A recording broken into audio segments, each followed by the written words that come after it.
Oh, yes, guys, we are here at another day. Oh my goodness, this is about to be oh my goodness, I'm so excited right now. I can't even talk right now. Listen, welcome, welcome, welcome from the battle to the glory. Listen, we got something special for you guys today for the men. I hope the men that's out here that I touch, that I communicate with, they're sitting here watching this because this is something that is going to be powerful, profound, and uplifted for the men, the fathers, the brothers that are looking to fix and mend certain relationships, especially with their fathers. You know what I'm saying? If they're a father, we want that relationship to be mended. And how we are sitting here having this conversation because guess what?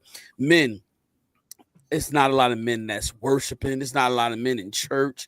And they got this whole perception. But guess what, guys? It's not about the church. It's about the division that is created for us. We are created to be leaders. We are created to be fathers that stand in excellency. You understand what I'm saying? We are supposed to be that way. And guess what? We get lost sometimes in our own desires, our own wants, and our own focus of what we think it's supposed to be, but it's about community. And so before I get into this conversation, I want to introduce all the panelists that's here today. We got Mr. Black, which is my cousin. We got Lewis, which is my boy from another mother. And then we got Eddie. He is here today. Listen, man, look. And of course, we got our brother, Rodney Glover, from the Dad Mentality. He's the host of that show. And so, listen, we're going to dive into this conversation.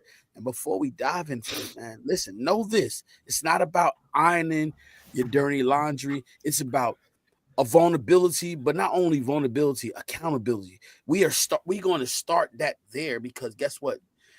Sometimes we go through things and we're afraid to discuss. We're afraid to show our weakness, but it's not our weakness. It's something that we have created because of our decisions. And it doesn't mean it can't be fixed. Doesn't mean that we're not doing it the right way, but it's all about excellency. Excellency. I'm sorry about that. But it's about growth. And sometimes in growth, there is struggle. There is uncomfortable feeling. And so when you're growing, it's going to be uncomfortable. It's going to be that way. And so, listen, I'm going to start with Mr. Black. So when you first saw this topic, father relations, what was the first thing that came into your mind? What was you thinking about? First of all, I just want to say how proud I am of you, everything you're doing here. I appreciate you just reaching out, asking me to be part of this, especially because, I'm a dad, I'm a father of two. And you have watched me grow through my father journey, about my kids and what they're up to. And you've always been a great supporter, and I appreciate you always reaching out to me. The first thing I thought when I thought about this was reflection. My oldest son is 19. He's in college now. And I think about that entire relationship and how much I've changed in that. So I'm just blessed to have an opportunity to come and talk to you about it today. Okay. Lewis, what about yourself? Listen, I'm like Mr. Black. I'm just excited to be a part of the conversation. I'm just thankful to be here. And, I'm a father of four. It's a lot. But, like I said, I'm excited and, to talk about my experience as a dad. And for anybody listening, look, like I said, I got 4 kids. And it don't get easier, man. Like there's no playbook for being a dad or what it requires. You learning as you go. So it's like it's a job, and you learning on the job as you go. Mm-hmm. So I'm just thankful to be here with other brothers and talk about their experiences and what it's like for them from their perspective of being a dad. Mm-hmm. All right. E, what about you? That's Eddie. What about you? What was your first thing that came to your mind when you thought about father's relationship?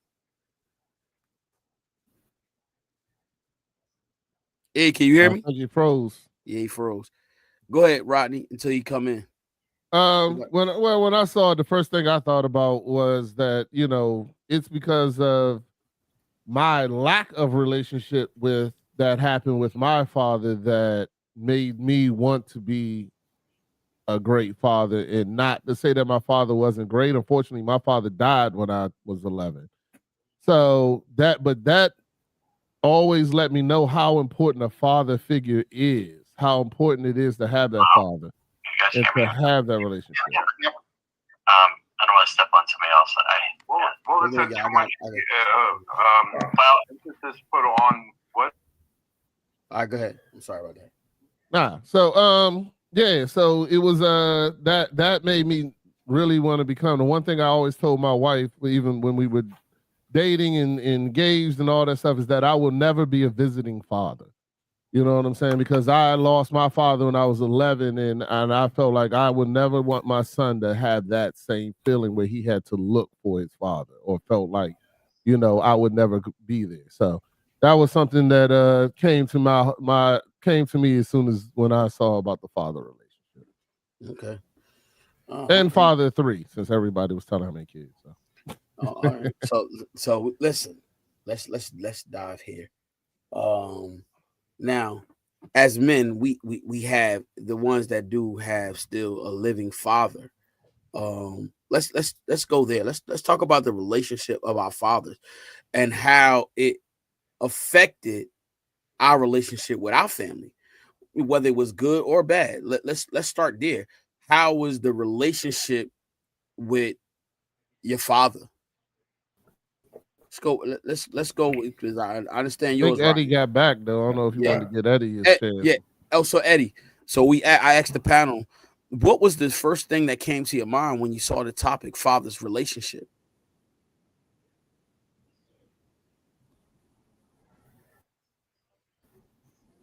Well, maybe you didn't. Eddie, you hear me? Go ahead. Go. Well, he's speechless. Yeah, I know, right? Yeah. Lewis, what about you? Let's go to Lewis. What your relationship with your dad? How was it? Oh, listen, it's a great one. So my dad came from a single parent household, and I think he had that same motivation as brother Rodney to not be what his dad was. You know, like right now, first of all, I don't know the situation between you and your dad, but I'm just trying to compare like a parallel to it. I got you. You know, like my father's father left him when he was like 8, and you know, I think that motivated my dad to be a better dad. Hold on. So Let me move him. I'm hearing echo. I'm sorry. Yeah, Eddie on 2 different screens. You got to get rid of one of them. I'm about to get rid of one. I'm getting rid of it right now. Yeah. Nah. Chef Dennis can do it. You got rid of the wrong screen. Go ahead. I'm sorry. All right, there we got you, Eddie. All right, we good now. So you know, my relationship with my dad, you know, it was a good one because, you know, I think every day he was motivated to be better than. Hey, the show just got Miss Esther. She had to go. Show never look better than just right now. That's my FSO family right there. Yeah, for y'all that don't know, that's Chef Dennis' better half. Yeah. Oh, way wow. better half. Way better half. Wow. You know what I'm saying? He outkicked his coverage, so he got lucky. Go ahead, Lewis. Yeah, no, I'm just saying, like, I had a great relationship with my dad. I learned a lot from him. And every day, you know, I try to aspire to be at least half the man that he is. Because, you know, he was a great example of what I wanted to be, and the things that he instilled in me, you know, I live by every day. You know, so that, you know, I know some people like, oh, you know, my dad was this, my dad was that. And some people use growing up in a single family household as a reason why they're poor dads. But my dad flipped that. Like, he sacrificed for his family, and I seen that every day. Like, my dad, since I was little, I remember him working multiple jobs, you know, to provide. Not saying that he had to, but, you know, it's just in his mind, you know, that's what a man does. I'm supposed to be out here providing for my family, you know.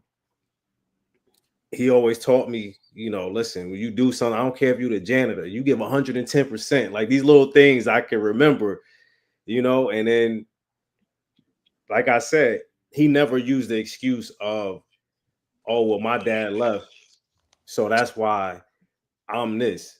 He said, because his dad left, I'm gonna be everything he's not. And you know, I appreciate him for that. You know what I mean?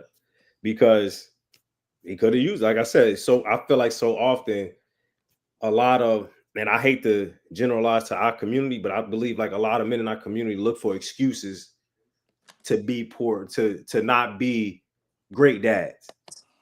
When I think, and I'm not saying this, you know, don't, if anybody watching, females watching, I think dads are more important than moms. You know what I mean? Like I feel like dads make or break the home.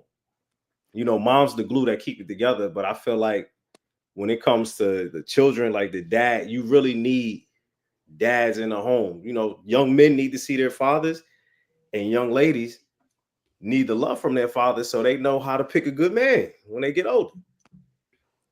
So, you know, I appreciated my dad for teaching me those lessons. Man, don't worry, you safe here, man. Ain't no ladies gonna get to you. Say what you gotta say. Talk your talk, sir. No, I just don't want, you know, if any ladies out there watching, I don't want them to take it the wrong way. Nah, but I'm gonna touch on that. I'm gonna touch on that because we definitely don't want that. E, you back? You there now, E? We can hear you, E. We're gonna go to Mr. Black. Mr. Black. So can you tell just briefly, because I actually know, but it's just for the audience. Tell us a little bit about your relationship with your dad. Well, you know my dad, so yeah. You know how he can be at times. Yeah. I would say my relationship with my dad is much better as an adult than it was as a child. But Dad had really high standards.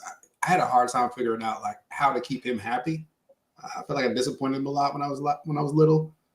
But as an adult, I think I get it now. I understand the pressure he was under, 4 kids, putting us through private school, working the job he really didn't love, something he really wasn't equipped for. But he was always there. He never left. He was present. He was protective, provider. He had to learn a little bit, as you get older, as to how to relate to people and really be like caring and compassionate. And so I'm proud of him for that growth he's shown over his life and our relationship. A lot of how he raised me and my brothers and my sister really influenced how I relate to my sons now. Try to emulate some of the good things he did and improve on some things where I think he couldn't. I just want to say I agree with everything that Lou said, and I think it really needs to be underscored. I think it's really important. You hear me, Dennis? Yeah, we hear you. That there be a You hear me, Dennis? I got no audio, Dennis. Hold on. I'm sorry, D. Hold on. Go ahead. You good, Eddie? I don't think he can hear us. He can't hear us. That's okay. I'm not saying anything interesting anyway. I just want to say, I agree with everything Lou said about. I think it's really important. And I know people will get mad about the whole single parent thing, and I'm not trying to upset anybody, but I really think it's important that there be a father in the house, in the life of the children. It's really important, especially for the sons, especially as, raising Black men, for the daughters as well. But I got a lot of respect for anybody who sticks through that, because it ain't always easy to be there and sacrifice for your kids. So big respect to all y'all who do that. Okay. Good. Okay. All right. So we're gonna go right to Eddie. Eddie, we got first we're gonna ask you this question so we can get you in and catch you up to speed. All right. So when you first saw the topic, what was the first thing that came to your mind? What was you thinking? Like, oh man, what was you thinking? I was thinking that you basically trying to educate other fathers out there that that may not be having these questions or may not have these conversations or the the resources to really lock this this father thing down, because it's not easy. So we're always trying to educate, trying to help, and then have these healthy conversations when it comes to fatherhood, which is not an easy task across the board, right? So it's something that comes natural, and it's always good to share different experiences with other people, other walks of life. That way, there might be that one person out there, that one father that's struggling with something that don't even know how to go about certain situations, whether, you know, dealing with separation, dealing with trouble in the home. There's so many topics you can really go over when it comes to this stuff, man. So educating people is probably the most important thing that I thought about first. All right, so tell us a little. Everybody on the panel was talking about a little bit about their relationship with their dad. Tell us a little bit Okay. about your relationship with your father. My father, my relationship with my father is great, man. You know, rough upbringing. You know, teenager. As a teenager, you know, you always have those, you know, those at that age where you know you're rebellious. You know, you're feeling yourself a little bit, and you know, there's a lot of circumstances in my family in regards to, you know, losing my mother at a young age. You know, I lost my mother at 17, so I didn't make my father's life that much easier, right? You know, I realize that now. So I mean, it was a pretty much a rough upbringing with my dad in the beginning, but my relationship with my dad right now, that's my best friend. That's the homie, man. And I wouldn't change it for the world. I am my father, and you know, my father's me, man. We have a great bond. So yeah, my dad is we always had a great relationship growing up, other than, you know, obviously when you're going through those, you know, rebellious ages and, you know, things of that nature. But my relationship with my dad is very, very, very interesting, to say the least. Yeah, not many like him, trust me. Okay, listen. Well, you know, I was listening to you guys. My story is a little different, you know, and why I say it's a little different. Yes, I have a great father. My father was great, and I was listening to y'all, and I want to share this with you guys because it's important. It's not about just providing for our children. It's about, and we say present. It's not just about providing. And so that's why we having this conversation, is because guess what? Providing is one aspect of us being present, but being present is being engaged in what they're doing in their life. If they're in the activity, you have to be engaged. Yes, we got to work, but that's important because that's where they get their support from. And that's where just imagine if you was a person who did sports, to see your family, it's like a battery that's put into your back, and now you feel like I want to win. So it encourages you. It's part of encouragement. And so it's not about just the finance part. It's about the mental part too, because guess what? We live in a different time now where these kids need the support of their parents to be engaged in everything that they're doing. Yes, we got to work. Yes, but guess what? That is important, because guess what? If they don't see the support from their family, what are they going through?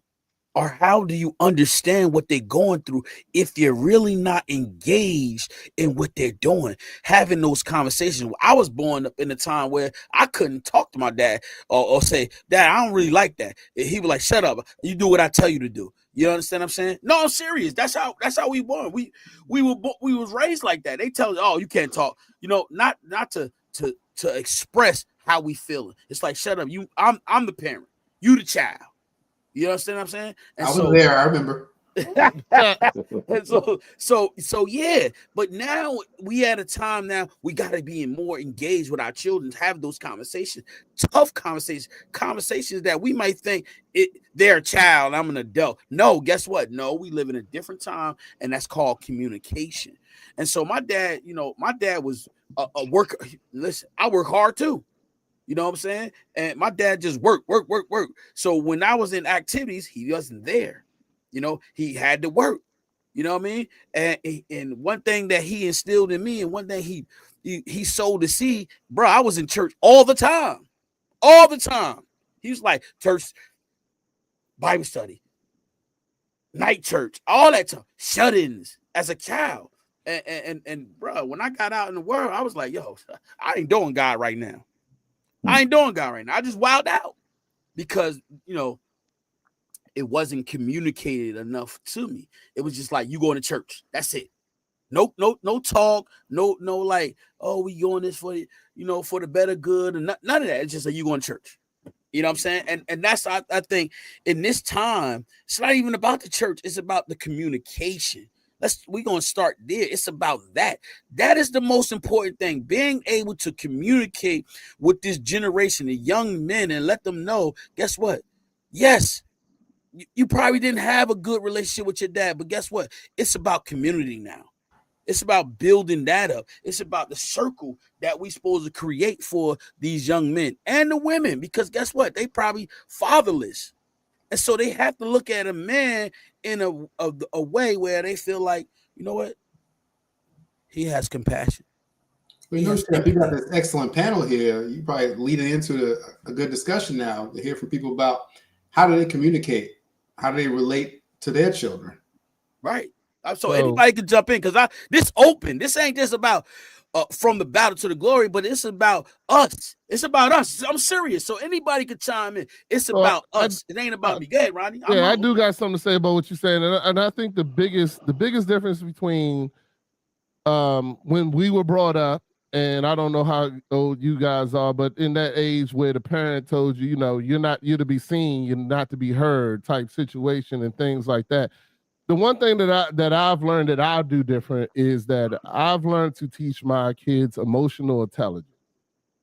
And that has been the biggest key that I think that our generation didn't get. And the problem was our parents didn't get it either. So they don't know how to teach it. You know what I'm saying? Because when we cried, we're told, oh, don't cry, man, don't cry, you don't do this, blah, blah, blah. You know what I'm saying? Or, you know, the only emotion that we were allowed to display was anger. You know what I'm saying? And other than that, everything else was considered unacceptable. And I feel like the biggest thing that us in this generation to our kids can teach our kids is I still stay on the same firm of your emotions, but how to handle your emotions. Like if you're crying, why are you crying? And don't just tell me because you hurt yourself. What's the real reason behind it? Like I have, I'm just gonna talk for myself.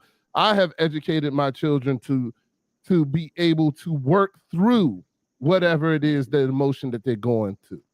Not just shut up, stop crying. You know what I'm saying? To help them, to give them, okay, so next time that happens, what should we do? You know what I'm saying? Because crying ain't helping it. So what's our step to get through this emotion? And I feel that was one of the biggest things that us as a culture, to be honest with you, was never taught to deal with. We were never taught to deal with our emotions. We were taught to either shut up, be quiet, go to your room. You know what I'm saying? Don't cry because men don't cry. Do these things. And to me, that was the biggest disadvantage that was given to us. Because now the only emotion we know how to show is anger. And then we're considered the angry black man. And it's the same thing for women. You know what I'm saying? Women are given that same princess mentality. That everything they do, nothing they can do is wrong. You know what I'm saying? Instead of when they made a mistake, just teaching them how to get through the mistake. So therefore, there's no accountability. You know what I'm saying? And a lot of those things happen with us through our childhood. And that was really because our parents were in the same situation where they weren't allowed to express themselves. So how can they teach us? But I feel like nowadays we have communities like this. We have so many resources. We have so many things. And to be honest with us, to be honest with you, I think that a lot of us are way more educated. You know what I'm saying? To understand that, okay, this isn't the right way to deal with my feelings. You know what I'm saying? That there's gotta be a better way than this. And I think that a lot of us have come to that conclusion because of the education. You gotta remember, our parents weren't allowed to go to school, a lot of them. And even their parents before that, definitely, they had to work on a farm or somewhere. You know what I'm saying? To make, and it didn't get the education. But us in this generation, we have the education. And it is our responsibility to do different. So that's just my opinion on it. Go ahead. Anybody else? Appreciate you. You were talking about communication, right? Yeah. First of all, fellas, again, it's nice to meet y'all, man. Like I said, I met Dennis about almost a year ago, right, D? Yep. And you know what I'm saying? And he's even trying to, we were trying to work this out for a while. So I appreciate y'all inviting me, man, you know, before I get into what, you know. So you talking about communication, right? And thanks for sharing your story, man. I appreciate you, man. A lot of that story resonates with me too. So, you know, we all, like you said, it was either, you know, why you crying or what, you know, the boys, you know, men don't cry, you know, like I said, we definitely need to change that as a narrative, right? As fathers. But with communication is concerned, along with what that brother shared, I think words of affirmation are important. and this is what was important to me. Like, there was a lot of times where, growing up as an athlete, playing ball or whatever the case may be, the minute your father shows up, you're like, damn, my father's here. You know what I'm saying? And you sitting there like, and now you nervous. Mind you, you've had about 50 other games that Pops couldn't make it to for whatever reason, right? But that one game you show up, you got to show out. Because this is always a topic of discussion when you get home. Like, that one time he come see you, and everything he done taught you how to deal with the game when it comes to the game, and you make that one mistake, and then it's like, damn, and then you be that topic of discussion when you get home, like, why you didn't do this, why you didn't do that, right? So you got to show out, and so the when I say that, I mean like the words of affirmation. So like when you play well, with my dad, like we spoke about earlier, my dad didn't really grow up with his dad too much, so my dad didn't give me too many we didn't have too many conversations in regards to like words of affirmation. So sometimes I would have to look for it. You know what I mean? So like I'll go to my dad and I'll be like, "You proud of me, Pop?" You know what I mean? And a lot of times, do I feel he's proud of me? 100%, right? I know my dad is proud of me 100%, right? For whatever reason. But sometimes the expression is a little more difficult to share. You know what I mean? Because my dad isn't really too much of an emotional person. My dad is like, trust me, my dad is out of his mind, but he's not the one to share too many emotions. Trust me. So when I look for that affirmation from my dad, so I just want to hear it. You know what I mean? Like some of us just want to hear that. And like, do I feel it? Like the energy that my dad's proud of me. So I go to my dad, "You proud of me?" And the minute my dad tells me he's proud of me, you hear it. I'm listening to it. I'm talking about, I'm gonna jump off this building because to make my dad proud again. You know what I mean? Like that. There's just things that I've always felt that I had to look for him to get it, right? So this is at me now as a father, some odd years later. Every chance I get with my daughters, I have two daughters, 22 and 16, and both my daughters, I make sure for anything and everything that they do, that they accomplish, the first words out of my mouth are first, "I love you and I'm proud of you." And you have no idea what that does for them and what that does for me. Because you know why? Because that whatever generational curse or whatever curse that I broke about sharing and opening up about your feelings towards your son or whoever it is, I know that if I continue that cycle with my daughters, when they have their children, they're gonna do the same exact thing. So communication is very, very important. And so I take accountability for that. That it starts with me. So like the feeling of being proud, yeah, for sure, you're gonna feel that the energy is there, but sometimes some of us just want to hear that, man. And like even words of affection, like, "I love you." That "love you" goes a long way, man. "I love you. I'm proud of you. Keep up the good work," because it keeps them motivated to go ahead and just continue to strive because they want to make you proud. And I still do that to this day, man. And everything that I do is to always, like I told you, I lost my mom at 17, so that's the mindset, that's the focus for me. Is always to make my mother proud. And even my dad, every accolade that I've received is always I've always told my dad. I always ask my dad, I look at him, I said, "Pop, you proud of me?" And when I hear them words at 43 years old, it still hits me, man. So there's something I love to hear those words. So that's why I share it. And I make sure that my daughters are aware of how proud I am of them, So, so when it comes to communication, right? So at that point. What Eddie, about I you, totally Lou? agree about the affirmation. Whether it's daughters or sons, Mhm. you got to make sure your kids know how you feel about them, that they're doing well, give them support. So, I always believe in balance with my kids. Like if I have to tell you, if I have to give you some criticism about not cleaning your room or doing your chores, now I'm also going to make sure I tell you, I appreciate how well you did in your report card. Or sometimes I just say to my son, I was like, "Hey, handsome, just to help him feel confident. Tell him he looks good, that he dressed good. Tell you, hey, you smell good today, man. You gonna turn some heads today. Something just to make sure he feels good about himself walking out the door. Because like as fathers, we know when you got in that world, there are so many people out there wants to steal your child's joy. And we can't be part of that, of stealing the joy from our children. So I really appreciate what you had to say, Eddie, man. Just really important, powerful stuff. Definitely. Thanks, Lou, man. Appreciate it. What about you, Lou? Well, I was going to chime in and I was going to say, listen, everything that was shared is definitely dope. But I feel like the one thing that my dad taught me that I didn't understand when I was younger, but I understand now, was that tough love. You know what I mean? Like he gave me tough love, not on, like whooping me. Like did I get whoopings? I could count on less than one hand how many whoopings I got, and I earned them. Like trust me.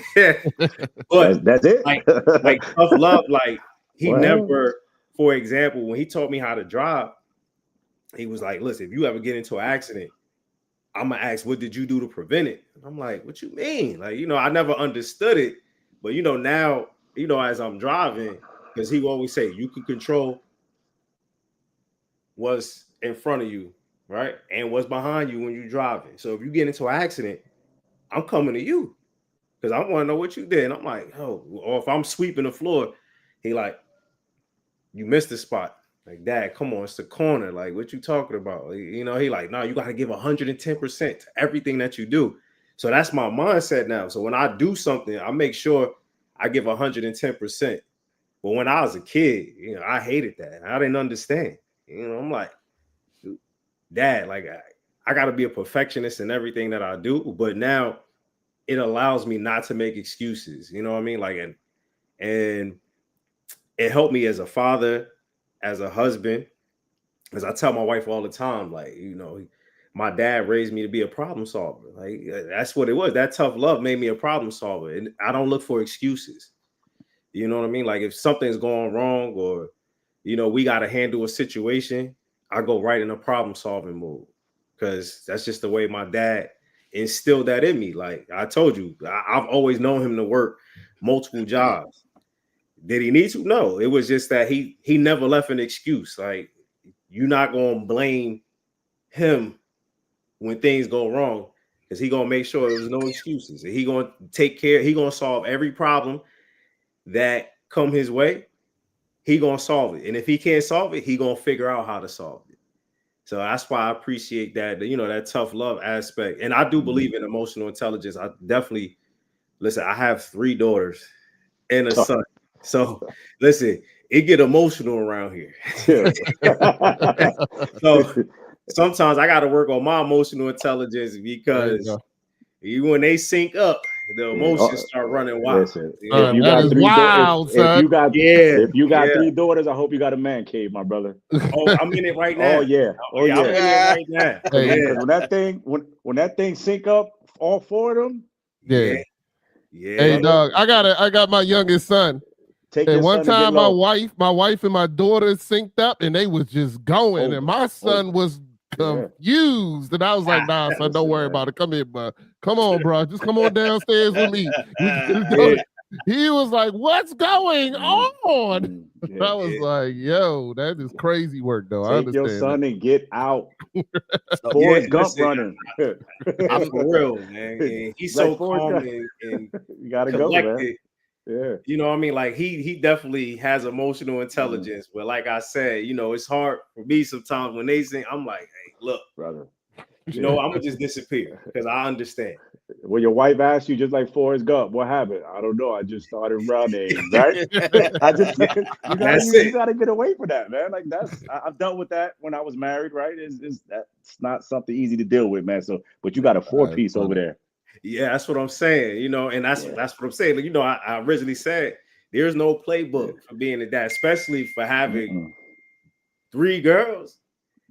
You know what I mean? Like I'm learning as I go. Get your grouping together. That's your playbook. Yeah. Go to the range a lot and get that grouping together. There's another trick I'm gonna give you. Get the app for the cycle. You see that thing coming? Make plans every day on those couple of days with your son, man. Because when you track that app gonna give you a ping on your phone. Ovulation. Gotta go. Yeah. Gotta go. But it's that's funny though. I like it. Is, man. Listen, when you got daughters, you prepare better, man. Trust me, man. Listen, get the app. That's my best advice for you, man. Get the app. No, I pretty much know now. I pretty much know when it's coming. And then I'm like, all right, cool. Let me just stay out the way. Like just just stay out the way. I'm here if they need me. You know? To me, it's like when Go, winter go coming. sweep a corner or something. You'll be in your house, you'll feel a draft, and you'll be That's like, it. hold up. Something's Yeah, different. Something just yeah. changed around here. Grab the broom and start sweeping that corner. Anyway, Yeah. let's keep it moving. Yeah. But me and I guess the fellas that got daughters, Brother Black don't have daughters. He have sons. Oh, you're so blessed. I know, right? That's what I'm sitting here like, I don't know what y'all talking about. Oh, dog, He you got are sons. blessed. Look, but the one thing is that, you know, when we have daughters, is that, you know, because I got 2 daughters too. Now I got 3 actually, 3 daughters, right? They all grown now. The one thing I can say, just me and my journey, is that because my father and my moms gave me so much love, is that I was able to, you know, communicate with them. Even when they was going through something, I was able to talk to them. They don't like talking to me though, because, you know, I'm real passionate. So I talk like this, like, you got to do like this, you got to do that, and they be like, Dad, you too aggressive. So I'm a little aggressive, but I've learned how to be more gentle, because I always tell them, I want them to understand I want the best for them. I want the best for you. So, and when Dad's talking, it's that I'm so passionate about seeing you do great that I talk with some type of, it might be a little aggression, because I really want it. That's how bad I want you to succeed. So I might seem like I'm too over aggressive, but it's not about that. It's about the love and passion I have for you, to see you do great, to see you, you know, walk into excellency. You know, I'm sorry, I'm getting tongue tied about that, but, you know, I want to see you, you know, succeed. And so that's why I told him, you know, because I had to deal with this cycle stuff. I said, listen, do Daddy talk to you like that? I was always patient when it came to that. When they got to, I was there with my daughter, you know, I had her first little cycle. She's like, oh, Dad. I said, listen, hold on, calm down. I know that Mom's not here right now, but I'm here. And I was kind of glad that I was there, because guess what? I was able to talk to her. She was embarrassed at first, but I was like, listen, there's a reason why Dad's here, because we can have this dialogue about it. Okay, I don't know nothing about it. I had to learn. Like, what I gonna do? What do You better than me. You know, I was like, okay, tell me. I threw a box of pads in her room like it was a hand grenade. No, that's what, but Rodney, that's what I had to learn to do. Brother. She said, Dad, what I said, what size you? I don't know. She's Listen like, to me. I broke out in a cold sweat with my oldest daughter. Didn't know what to do. I ran outside, I called my sister. She's bleeding. What am I gonna do? I don't. Like, do I give her tissue? Do I give her tea? Like, I don't know what to do. I start crying. I'm like, yo, my daughter, she ain't a baby no more. She got this. She bleeding. She like, brother, listen. I called my sister. I called everybody. Like, why was it? It was that day I had to be with my daughter. Why? She in the bathroom. She throwing up, doing this. I'm like, oh my God. I called my sister. I called everybody. Then I leave. The kid's mom gets home.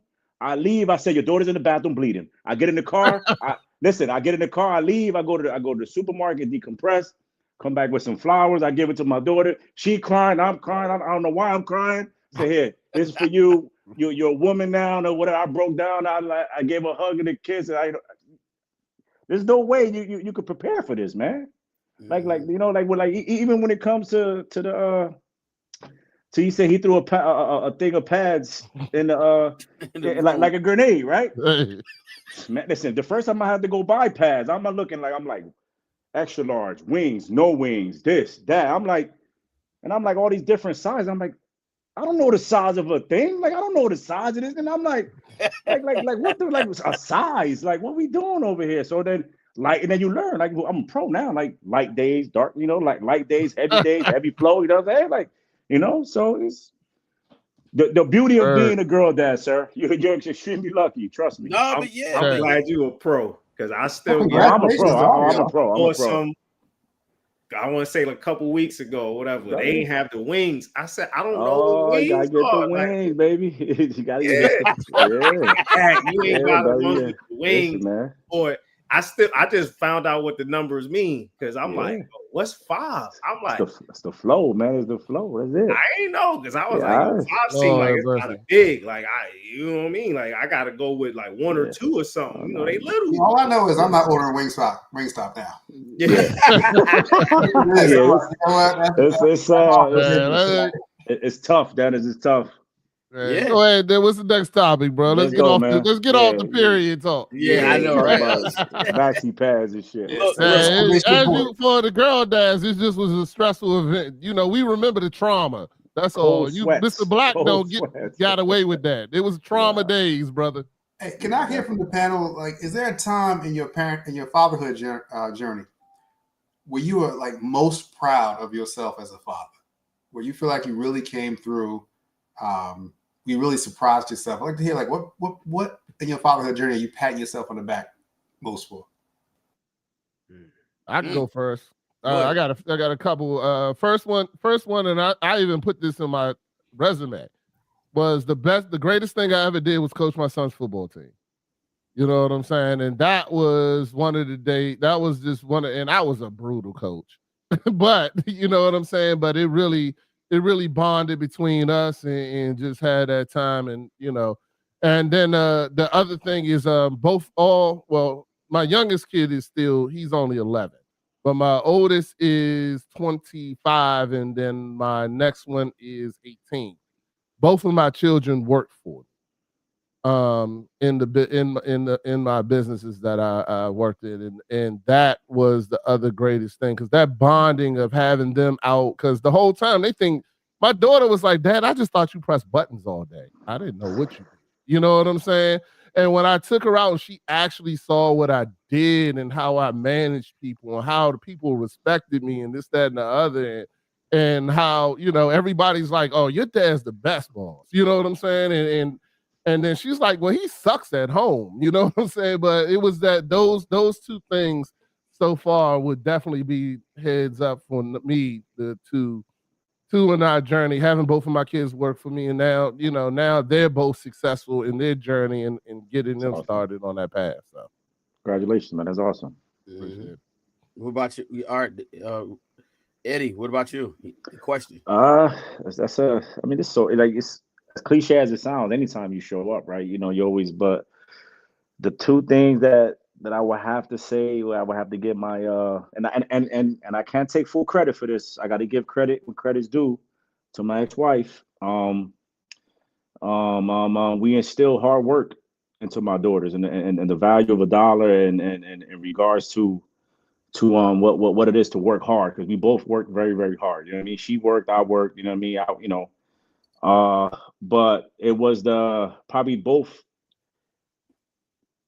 My oldest daughter, her first day at her first job, and the same thing for my little one who just got her first job. But not only she got her first job, my daughter, the little one, also has a little side business. She does nails, and she's very creative. She's like her own CEO. Super proud of my daughter. Very creative, and to see that alone, and to see my oldest daughter navigate school and work at the same time. That's probably the most pat on the back I could get, but like I said, I can't take full credit for it, because my ex-wife deserves much, a lot of credit too when it comes to instilling hard work. But that first day of work, that first day they got their job and they're finally, getting into the world of what it is to work hard and have a job and responsibility and money, a bank account. That right there was probably everything for me as far as a pat down. In recent years, actually. So, Lewis, what about you? I was trying to think. It's a lot of moments, but I'll probably say like the most recent one was my oldest daughter. She wanted to go to a party and for Halloween or whatever. And as a dad, I'm like, I don't know, but you gotta give them space to grow and become adults. And she had came back, told my wife, listen, I'm not. She called my wife like, I'm not going because I got a bad feeling. And she told me what happened at the party. Kids, they drinking and stuff like that. And she was like, no, Dad, I didn't want to go because when I heard they was going to be doing that and doing all that kind of stuff, I didn't want to be in that environment. And I was like, man, that just goes to show you, like, she listening. You know what I mean? Like, she get it. Because she could have went and then suffered the consequences. Like, hey, like, I'm going to do what they do, peer pressure, and then suffer the consequences. But she was mature enough to remove herself from that situation. And, I was like, man, as a parent, you feel good that a kid that's 16 is making a mature decision like that. Because I know at 16, I probably would have tried to risk it a little bit. And then I know I would have risked it later. That's right. But the one thing for me is You that ain't let Mr. Black go. Oh, you going first. All right, my bad. yeah, he asked the question. I want to All ask right. the question before he go. You the one host. thing- Nobody worried about you. Oh, All right, my bad. Go ahead. I apologize. yeah, we go through this all the time, y'all. That's brother That's love. cool. It's cool. Look, That's funny. the one thing I would say about my kids is that my oldest, I didn't really have a close relationship with her because she lived kind of far away from me, so it wasn't as close as it is for my youngest one. Is that the respect that they have for me, and that I have instilled that in them because of how I communicate with them, what I've shown them. It's the love that I've shown them. What I'm willing to do, go above and beyond for them at any given time. And so the thing that I pat myself on the back for is that I show them that love, that unconditional love, even though when they're not doing what I desire for them to do, they do it. I still show them love. I still support them. Even when it's not what I want them to do, I still support them. Not support the thing that I dislike. I support them as a father. I support them as, their security blanket. When they need somebody to talk to, they can come and talk to me. And so they show me that respect, even when they're not doing what I don't want them to do. And so I'll say that's the greatest thing that I can say is the respect that they have. I'm gonna give you a quick story real quick. Then I'm gonna let Brother Black go. Is that my youngest one, how tough it is to live in this time where a lot of people will be jealous of you. They always say, yo, you got a good father. Your father always here. And she always had the nicest things. And I knew that there was a lot of people around her that were jealous. And she never had she only had one fight from elementary to high school to in the workplace. She never had a fight. I was a fighter. Her mother wasn't a fighter, but I was, what I'm saying? And that's one thing I was so proud because guess what? Her temperament was so like, she didn't get mad that easy. Even when there were things that got her to that point, she didn't. And I feel like me being present, me being active and being supportive, that's one thing that she never had to struggle with. And that's part of me being there and being supportive and active in her life and all her sports and everything. You know what I'm saying? And just there. And so when I look at it like that, I say, wow, it's the respect for me. Go ahead, D. Brother Black. Oh, just for me, I guess it happened over this summer. The moment I pat myself on the back with the kids, I had them come out and wash my wife, their mother's car. And it's July, so it's really hot. So they're out there, they're washing the car. They soap up one side of the car, then they move over, they soap up the other side of the car, wash that. And then they start to rinse the car. So they move over to the first side, they're rinsing that off, and they go to the second side, they rinse that. And it's real hot, so the car's drying real fast. And we're looking at it because we're getting ready to start waxing it. I look at the first side of the car they washed, and I was like, it still looks dirty. And so my initial reaction was I wanted to criticize them for not, working hard enough. But then I stopped and I thought about it. I realized, wait a minute. They weren't able to get to the other side to rinse it off before it dried. So all that soap they put on there just dried on there. It's not their fault. So instead of criticizing them, I took a moment. I took a moment. I thought about it. I said, you know what? My job as a father is to teach them this. So I explained to them and said, hey, it's not your fault. I didn't tell you that you should rinse this off right away. So it'll look like it's clean. And I was proud of myself because my dad was super critical and he wouldn't have taken any patience if we had made a mistake like that. But I was proud of myself for taking the time to say, okay, my job as a patient teacher, I met that. and I was happy. And they said, "Oh, I get it." And then they did it. They did it the right way. Carla's great. So I'm just proud of myself for being a little better than my dad was in that moment. Okay. Deep. That's deep. Yeah, that's real. Yeah, very, And- very. Now, Rodney, you got a question for us, Rodney? No, sir. No. Don't got a question. Nah. All right. Well, so before I go into this whole spill, there are relationship levels, and in those levels, how do you determine the relationship level of your friend, your father, your daughter, your sons, your coworkers? How do you determine and derive to a destination of the level of that relationship that you're in?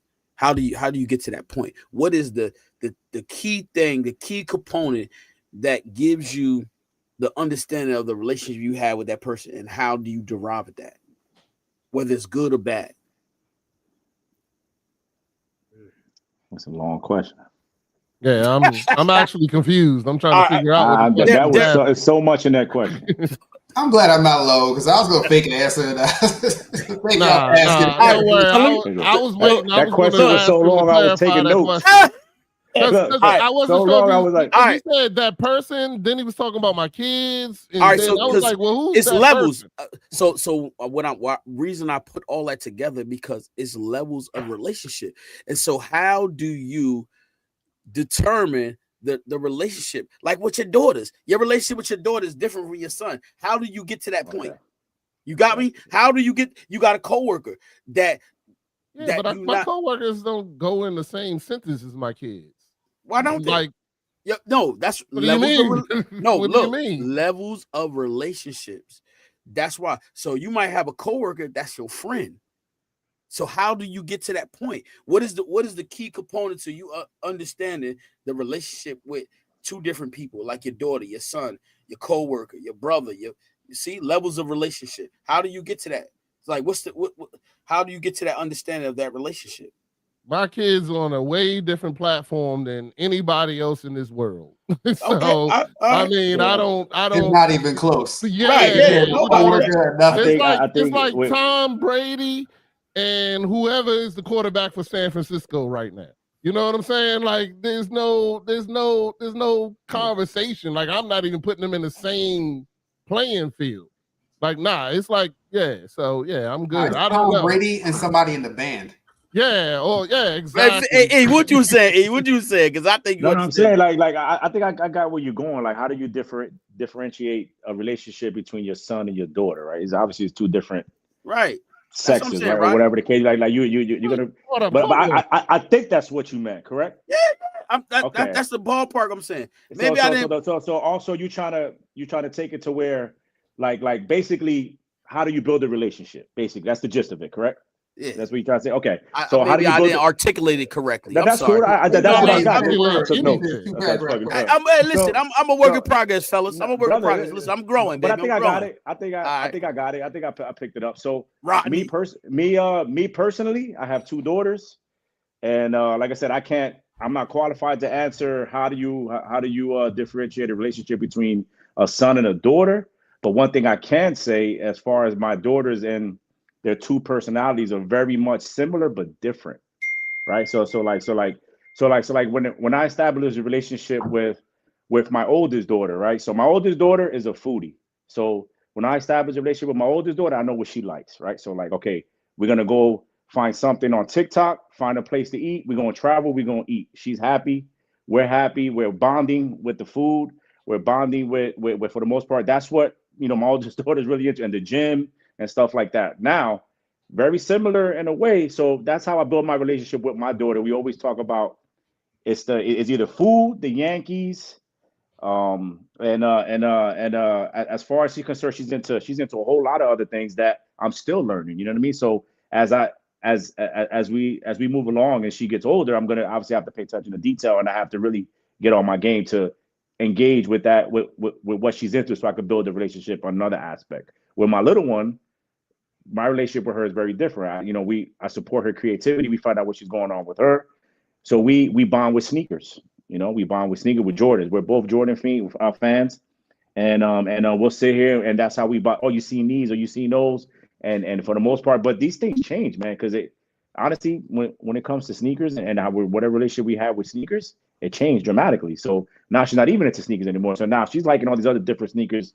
I don't even know where they're coming from. So, but that's what these kids are into. So, but you have to stay on top of your game and in order to engage when it comes to your kids and building that different relationship. You got to find out the gist of it for me is just got to find out what they're into and try to engage and try to learn and try to, become a part of that conversation and show interest. Because that's basically what it is. It's just showing interest. And when you're showing interest, it's whatever the topic is, that's the type of relationship you're gonna breed when it comes to your girls. In my opinion, that's just me. When my girls and they're two different personalities. Right. But I'm not qualified to answer between the sexes because obviously some guys got a daughter and a son.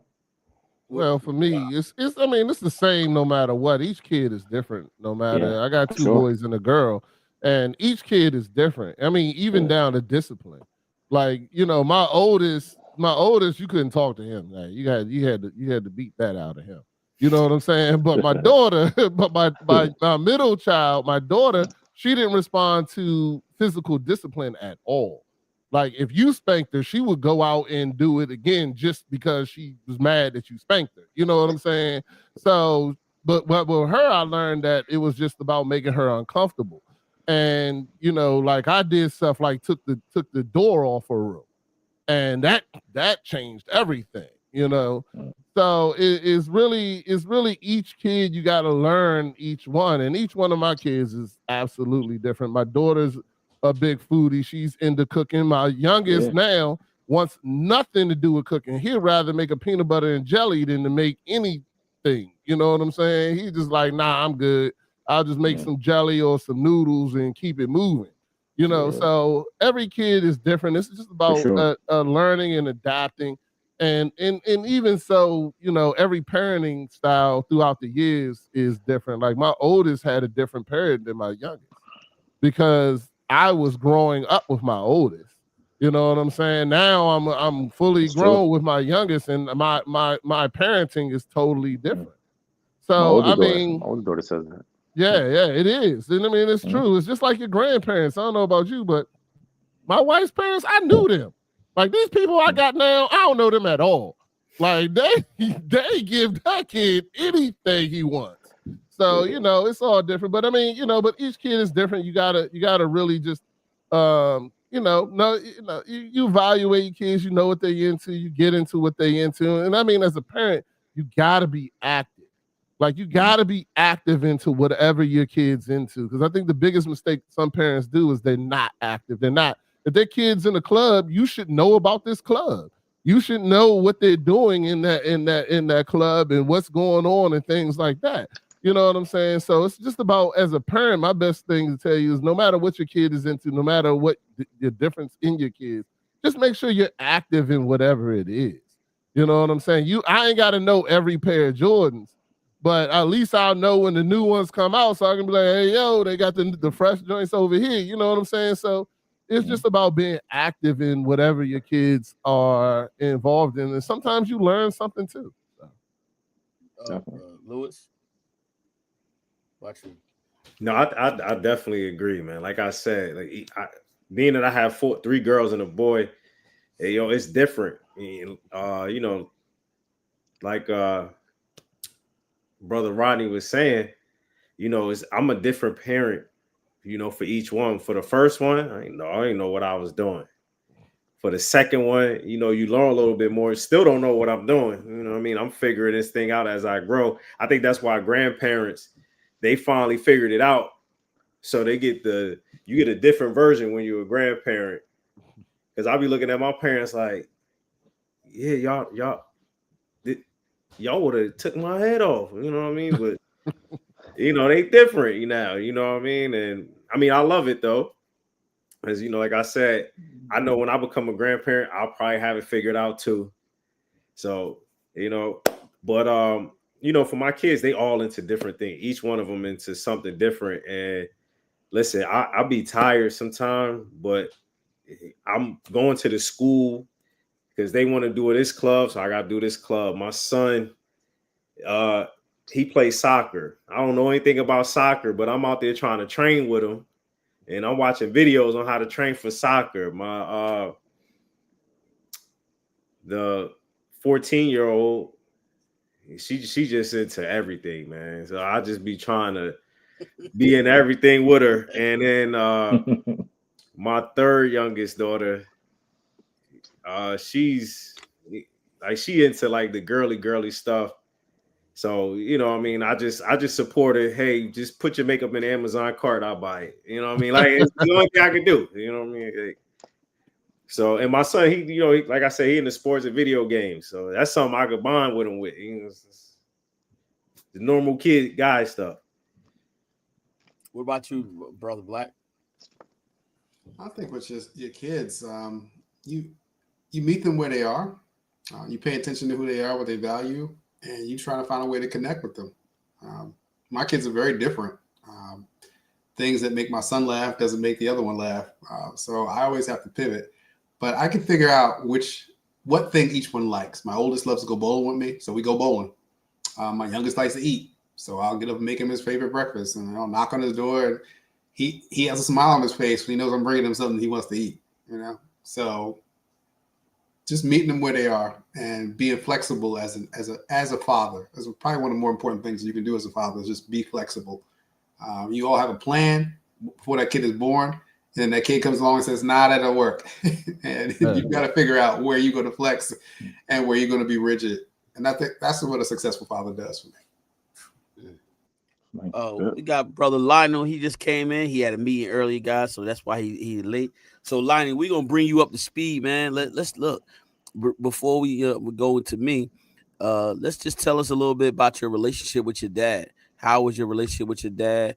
And then go into how your relationship with your kids, because I know you personally. We went to culinary school, as well as, you know, just being brothers that we always communicate with, as well as, you know, we do share the same birthday. So just give us a little insight how your relationship with your dad was, as your relationship with your children. Got it. What's up, guys? What's up? So with my father, I'm Haitian, so it was very strict. Didn't teach me too much about what I was about to get into society. That was the downfall of it. But he gave me everything I needed for confidence. He supported me whatever I wanted to do. Even culinary school. When I told him I'm about to go to culinary school, I lost my voice yelling at a soccer game with my kids. So the sacrifice. So I realized the sacrifice my father made for me when I got to college. It was all about education, giving me the confidence for me to be successful in America. They were happy to be here. Classic, I'm firstborn here, went to Haiti when I was younger, lived there till I was 6 years old. Parents just couldn't afford the lifestyle that was here. They wasn't ready for that. Again, that Caribbean culture was school, didn't care about friends. I didn't go to school on Halloween. But anything that I needed to be successful, as far as putting me in good school, supporting me from the school I went to. When I told him I was going to culinary school, he was like, what are you going to do with that? I said, that's what I want to do. He said, all right, go ahead. And it was the day when I went to do my final presentation, and the school I went to, the restaurant was on the New York skyline, looking over the Hudson, and he was impressed. And I continued going on to school, and I did a little bit traveling. So he was impressed and accepted the lifestyle that I chose. Because, you know, Haitians all about being doctors or engineers. But at the end of the day, I had a very fortunate, I thank God every day for my parents, for the structure of discipline they created into me, embedded into me. And therefore, I roll that over right into my kids. So I have kids ranging from 25. My son's getting married next year, engineer, follow right into my father's footsteps. I'm blessed for that. Then I have my daughter, who's solid, great in school. And my father is the one that helps them, picks them up from school for me, and helps them with their homework, math. And then I have my youngest, my 9-year-old turned 9 yesterday. And if I had him first, I wouldn't have any more kids. So listening to you guys explain how all the kids are different, it is absolutely a thing. They all, no matter the lifestyle you embed into them, you take them to church on Sundays, you give them the confidence you want. They all have their own agenda. And it's all about just giving the confidence they need so they could trust you to speak to you. Right. So even they're having a bad day, they have a bad situation in school. I can't wait to give them my testimony to be like, I always knew what you were going through because I went through the same thing. I didn't know how to address it to my parents. Them being the culture they're from, certain things they don't understand. Like therapy was the belt. Therapy was, that Friday when we got that special pizza or Chinese food, we wasn't getting it. Where nowadays these kids are a little bit more spoon-fed. We want the best for them. So we spoil them a little bit where they feel entitled. So we take something away from them, they have a little temper tantrum, or they don't take the emotional intelligence that we had, because there was no crying for not having something or not getting that video game for Christmas. So the youngest one we having to deal with, where we have to open the doors to actually go to therapy. Great in school, but just have a lack of emotional intelligence because of the surrounding that he had, a lack of going to school during the pandemic. Timing was different. Like when you guys were saying, I'm a different parent. I was 20 when I had my oldest. I'm in my 40s now. Mm-hmm. Lucky for me, I am in my 40s, so I have more patience, understanding what they're going through. But there's certain things my parents still don't understand. Like, why do we allow them to do this, or why they're allowed to do that? And I'm speaking to my parents like, Mom, you would spank me if I didn't do my homework or didn't do a certain thing. With my younger kids now, their grandkids, they let them get away with a lot more. But for some reason, they have that ground of respect, of moral values that they do not accept. Like going to church or having a cell phone around the dinner table. And my kids don't understand that when they go to people's homes, they're at the dinner with cell phones. So that's one example that I thank my parents for keeping us grounded for what society around us. Like, I didn't know nothing about cable till I got to high school, or didn't get my first Christmas gift until I got to high school. Like I said, I never went trick-or-treating or went to school on Halloween.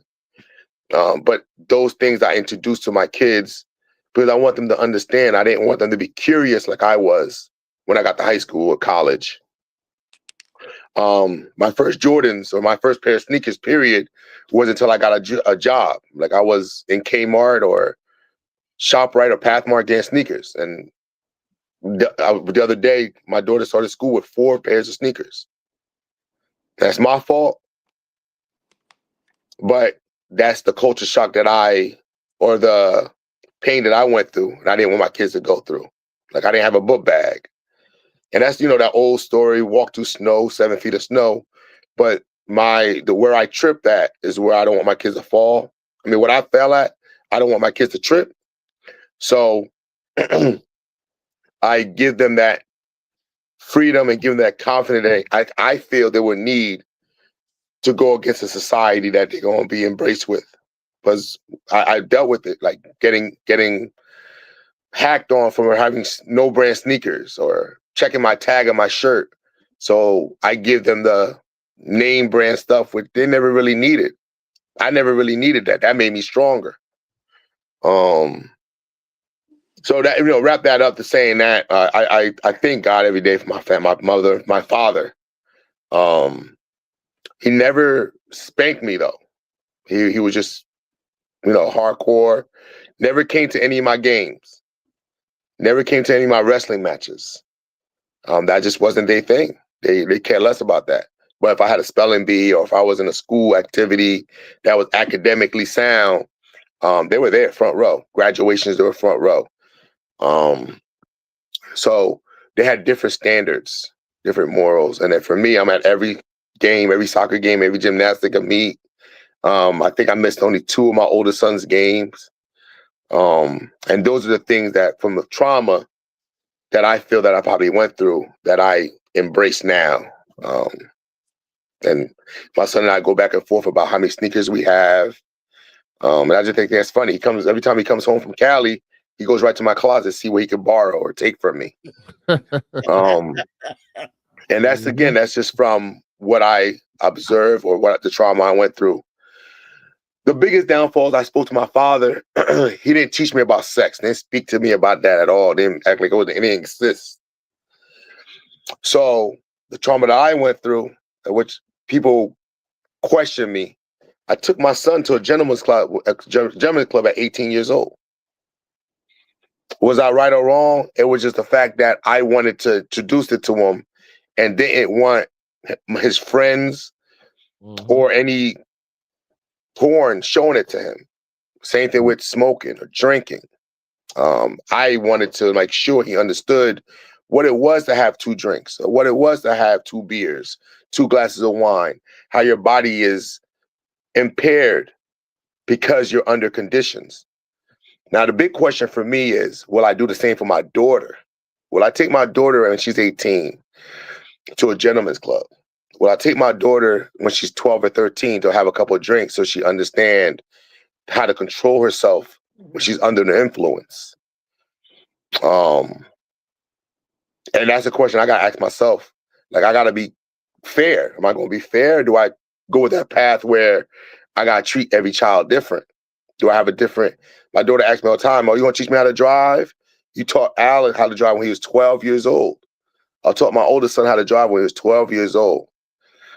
Will I do the same for my daughter? The way driving is now, you could buy a Tesla and get the app for them to drive them to A to B.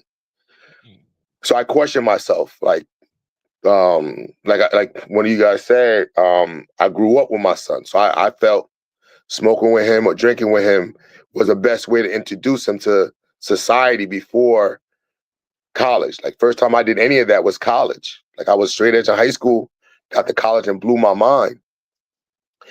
Under control, luckily I had people behind me. I was on a football team, so they looked after me. But if I didn't have that brotherhood, I would have went down the wrong path because stuff like that, because my parents' culture, they didn't speak about any of that.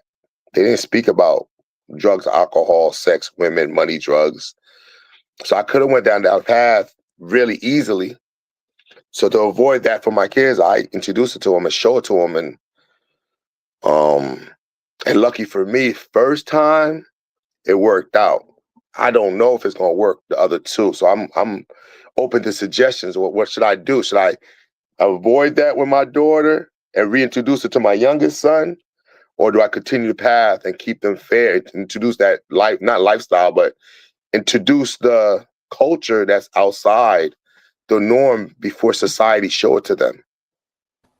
Brother Lionel, man, I really appreciate you up like that, man. To be honest with you, okay, I'm sorry. Get yeah.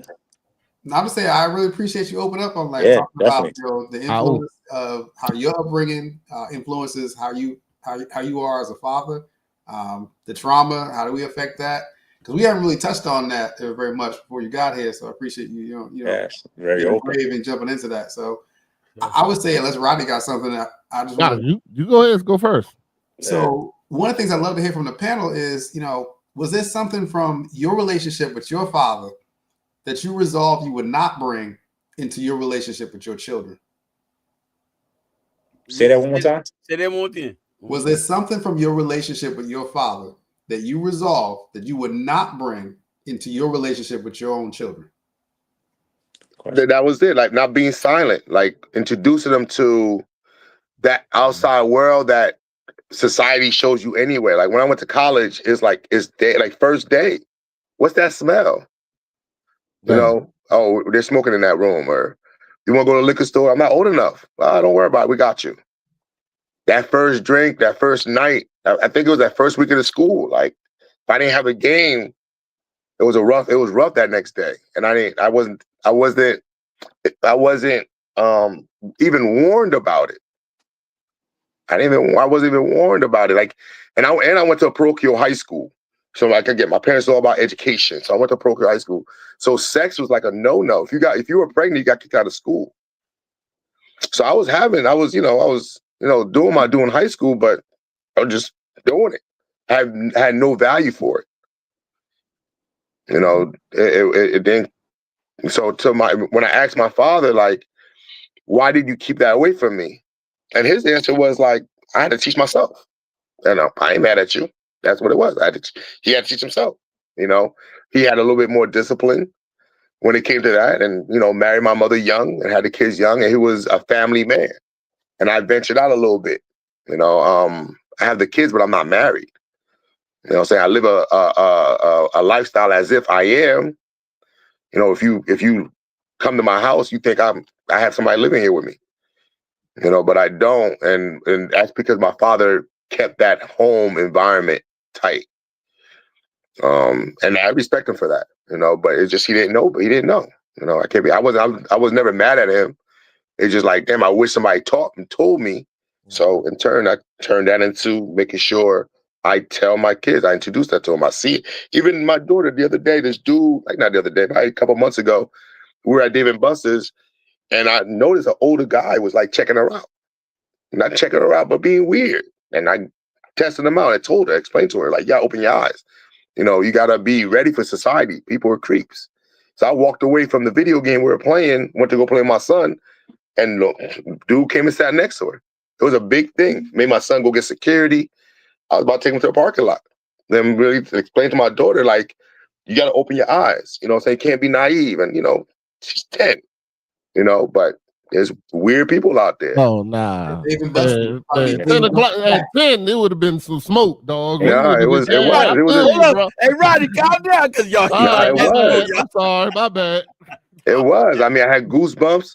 My son had me the security. I had to get security, like, but I was about to really lose it. And then, if my daughter was my first child, I would have not controlled myself, and I would have done the wrong thing. I would have ended up in jail, and because I'm maturing as a parent, from what I've been through, from what I'm seeing, my son growing up. I was a little calm about the situation. Luckily, I was able to open her eyes and let her see it instead of hiding it. So that was my whole testimony with my father. Like, I don't want to hide things. I want you to understand what's expected from you, how people look at you.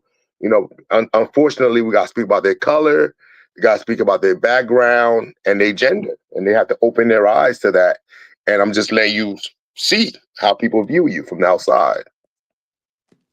Go ahead, Ronnie. You wanted to chime in. Yeah, two things real quick. One, first of all, I'm a firm believer in practicing in the house before they go into the world and experience.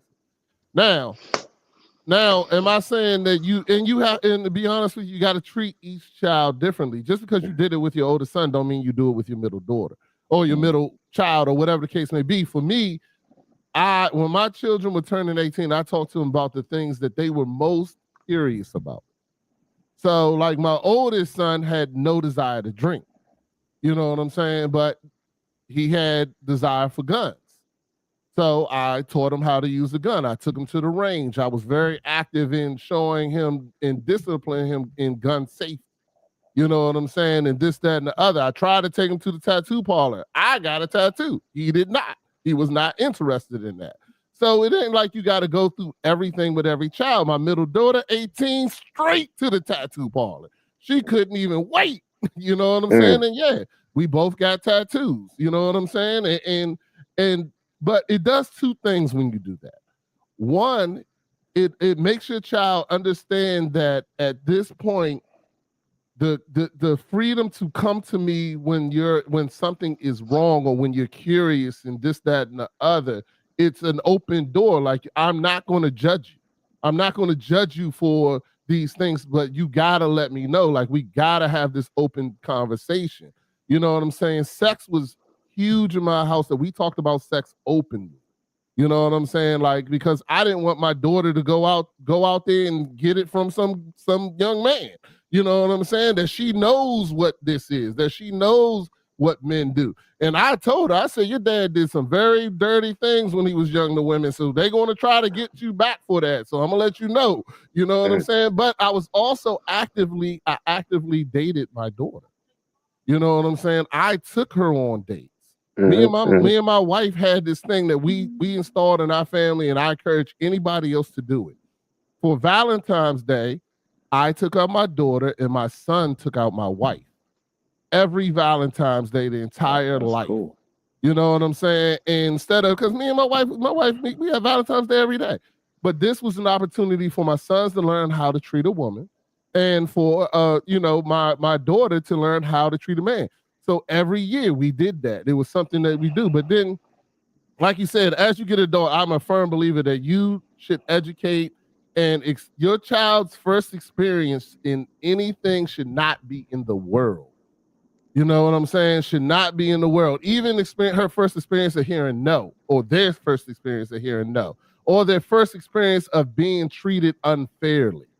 You know what I'm saying? Like, I did stuff on purpose that I didn't treat them fairly. You know why? They were like, well, you did this with your brother. You did this with your son. Yeah, you're not him. You know what I'm saying? The world is not going to treat you fairly. So therefore, it ain't fair in this house either. I'm being honest with you. You know what I'm saying? So it's a huge thing. And I'm only passionate. I do dad mentality. We talk about what you just talked about all the time. You know what I'm saying? And for me, it's just really important that we understand that, one, we as parents, we have to educate and have our children experience the stuff in our house, because the same thing that I did that you're talking about, sir, is when I got in college, I wilded out because I didn't get to experience these things. You know what I'm saying? I didn't understand. It wasn't an open conversation in my house. And, and I made a lot of mistakes because during the age, and I've always told my children, during the age of 16 and 23 is where you'll make the mistakes that will follow you for the rest of your life. You know what I'm saying? To me, that is the most critical age where I got to make sure that you understand that it's okay, because I know you're going to make a mistake. The only thing I want to make sure I'm assuring you is that you never feel ashamed enough not to come to your father. Right. For whatever it is. You know what I'm saying? That I'm not going to judge you. You know what I'm saying? Yeah, you're going to get this, but ultimately, I want to make sure that I am your safety blanket right now during these years, because this is the time where most of us made the mistakes that followed us for the rest of our life. So you always want to have that open door, that open experience. My daughter and my son have both been guests on my show. You know what I'm saying? As adults. And the first thing I asked them, what should I have, now that you're out here in the world, what did I not teach? You know what I'm saying? My son said credit. You know what I'm saying? My daughter, she didn't say much, but my son, he said credit. And then we had a credit session right there on the show. You know what I'm saying? Because my co-hosts, they're great with credit. I'm not great with credit, so they help them. But anyway, long story short, you should teach your child. I commend you for what you're doing. Like, treat your daughter differently. Life is unfair. You know, that's my quick say on that. Now, I'm trying to remember what the question Mr. Black asked. Oh, what did my dad install? What did my dad do that I'm not going to do? That I knew I wasn't going to do as a child. And unfortunately, my dad had no control over it because he passed away when I was 11. But I was going to be I was never going to visit my children. Like, my wife didn't have an option to divorce me because I'm not there. I don't care what you do. You can move out, but these kids staying here. You know what I'm saying? Because I will never visit. My children will never have to look for me, because at 11 years old, my father died suddenly. I saw him that morning, and an hour later, they told me he was gone. So at 11, I was still searching for him. I didn't believe him. I was like, not my dad. He's coming back. You know what I'm saying? And I always waited for him. It took me into my senior year. I was the captain of the football team because my dad liked football. You know what I'm saying? I'm a scholar, and I'm leading the school in all the defensive records. And the only reason I did all that stuff was because I felt like if I did all those things, my father would come to my game. You know what I'm saying? And that was the, you know, and I learned that day he was never coming back. You know what I'm saying? So it was something to me that I never wanted my children to be looking for. You know what I'm saying? So that was that. All right, I'm good. Lewis, go real quick, and then let E go, then I'll go. Go ahead.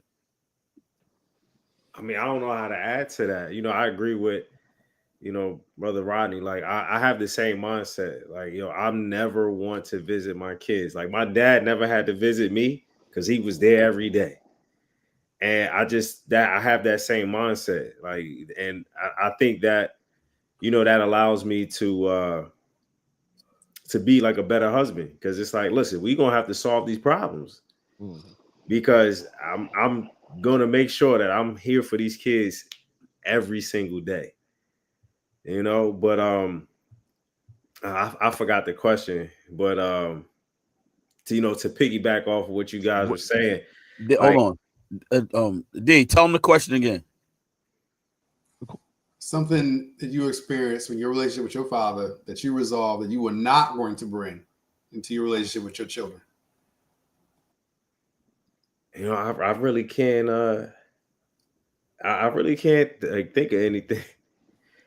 You know, I can't. I mean, I'm pretty sure it'll come to me probably when we get off, and I'll be like, "Oh, but that's a good thing too." You know? Yeah.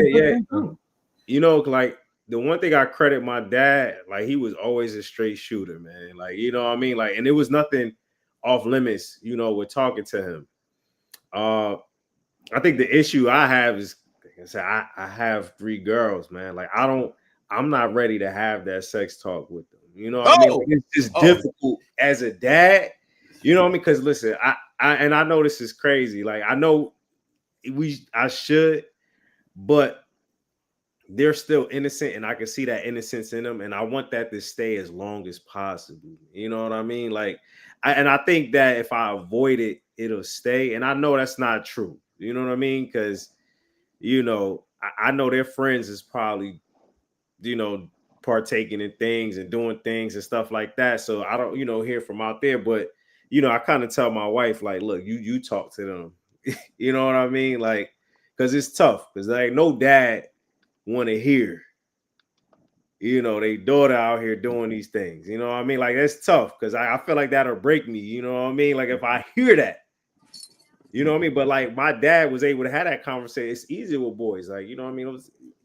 But my son, for example, you know, and this might be sharing too much. Like, he came, and I still haven't answered this question. He came to me, he was like, "Hey, Dad, like, what's masturbation?" I'm like, "Oh man, this is wild."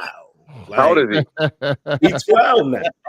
And I know at 12, you know what I mean? Like, I know. You'll know as soon as you go and them socks are sticky. You'll know. Listen, man, I don't even go in his room. I don't go. Once he asked that question, I was like, yeah, it's over. Because, you know, he got a computer. He got an iPad. Come to watch American Pie. Listen, hey, bro, my wife brought that sock in the room and was like, it's time for you to talk to him. No, because my wife was like, hey, you going to tell him? And I'm like, look, I'm because again, he's innocent too, and I'm afraid to open that can of worms because it's different. Like, they have so much technology and so much access to stuff. Even if you try to block it, I'm afraid that if I tell him, you know what I mean, and then he want to go out there and be like, hey, I like this, he gonna go blind. He gonna go blind by the time, you know what I mean. He gonna be blind by the time he's 13. Like, listen, I still can see. Hey, Lou, hold on. Hey, Lou. You the only person here with glasses, man. Yeah. Hey, Lou. Nah, my bad, bro. Hey, Lou, but check this out. Did your father have that conversation with you? He did. You know what I mean? Like, so what is the difference with because now I got daughters. Right. Tell me, what is the difference to having that conversation with your daughter? You know, I just don't. I don't, and I know, you know, and this is the part of parenting that's tough. I know it's gonna happen. I just feel like I'm avoiding it because I feel like in my mind, if I don't say anything, they won't be enticed to that curiosity won't be there. They go to school, right? Of course, man. Listen, okay. I listen. I know. Yeah, listen. Trust me, and I work in the school, so I know these kids. You know, they hormones is crazy. You know, but you know, like I said, you know, you better get to them daughters before somebody else named Lamont get to them. Yeah, I know. Yeah. That question right there. My son came to me. I'm like, oh, I couldn't wait. I'm ready to talk to you. Let's go. Yeah. I'm gonna show you a movie that got it in there or something. Yeah. But my thing is, like, my first sexual experience was going to 8th grade. It was in a dark closet with, I don't even know her name. I don't remember her name. You know what I mean? And my father never told me about it. I watched, I think the video was called "Let Me Tell You About White Chick," or old porn. I'm just going off how I didn't have no value for it, and I don't want them to go through that. I want them. It's an intimate thing. You feel me? You're not supposed to be in a closet for 7 minutes or playing spin the bottle to get your first experience, especially if I feel if I spoke to you about it, you want to try it, they're gonna try it. But when you like got your friends egging you on, social media egging you on, like it's a no-brainer. I'm gonna go with that closet for 7 minutes and figure it out the wrong way, and it's not gonna be ever gonna be too late. But they came to me a question like that. I can't wait to express it to them, my point of view, before their friends who don't know any better give them their point of view. Oh, man, you know what? You get a sock, you put oil in it, and I want you to tell. I want the other other 7th or 12-year-old friends tell them what it is. You know, to me it's weird. You know, but that's the route they're going to go with their peers if they don't feel comfortable with you. And I open that up. I make my kids. My son be telling me the weirdest stuff that happens in school, and I don't ever judge him or make it downsize it. I'm like, oh, really? Okay. You know, just so he feels comfortable coming back to me. Take him, all my kids. My son told me everything. The first time he did it, who he did it, where he did it at. And I'm like, really? Oh, that's better than my experience. And I keep it rolling with that. Then like months, I think a couple of years later, I took him to the Gentleman's Club, you know, and then I got a question to go back about my daughter's situation, but I want them to, you know, and the drinking thing was, we went on vacation, first day, 2 beers. You see how you feel? This is why you can't drive. The second day, we had 2 glasses of wine. The third day, we had 3 shots. He like, oh, the 3 shots got me messed up. Like, have 2 more tomorrow morning, you'll be mad at me. All right. So he went to college, did all his stuff, all accolades he did. And first time he called me, I promise you guys, was this past Saturday. He said, yo, Dad, I had a rough night. He's 25 now. I said, what's going on here? Like, I've never done that before. We have bottles and bottles and bottles. And I'm like, why you didn't control yourself? He said, we got there at 12 and Clay's closed at 2. So we went in hard. Next question was, did you drive? He said, no. We Ubered there. And I was like, nice. You smarter than I was, you know? And I want that relationship. You know what I'm saying? I want to hear later on that, you know, the worst could have happened because we didn't have that open communication, you know, and I can't promise that for my younger ones, but, you know, with him, he feels a good relationship, open up with both his mother and I. We both didn't, you know, get on him hard about the mistakes that we knew that he was going to make. We not supported it, but, you know, you said, all right, I'll be in court with you. You know, we'll take care of it. You know, but this is what's going to cost you. You pay for the ticket. I'll be there with you. You know what I mean? So, hey, go ahead real quick, because like I said, brother Ronnie just laid the blueprint. That was perfect. In regards to the other brother with the daughters, sucks. Listen, man, the first time I see my daughter, I heard her say something about birth control pills. I got lightheaded. You know what I mean? Like it's you know, I got lightheaded. I wanted to pass out, but it's reality, man.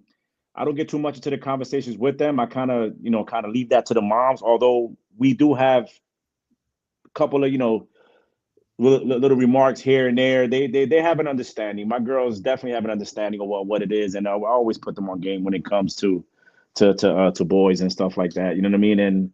And to Brother Ronnie's respect, like I said, when I was younger, I was a wild boy. That's the reason I got 2 daughters now. So that's God's gift. But But like I said, brother Ronnie, I got nothing to piggyback off of you all day, and also agree with the other brother that about the daughters and how hard it is to have a conversation. But you also want them to be open. You want them to call you for anything. And my other brother with the youngest son, he said he's the back. Don't take him to the strip club because you might like it. No, he wanted to go now though. You might like it. I promise you, he see the signs. He see the sign of Route 1 and 9. He saw the one sign for one of the spots. He know what it is. He wow, what's that? And I'm like, I just chuckled. I said, no, it's a commercial. Just do it all. But he's very curious. He's ahead of himself.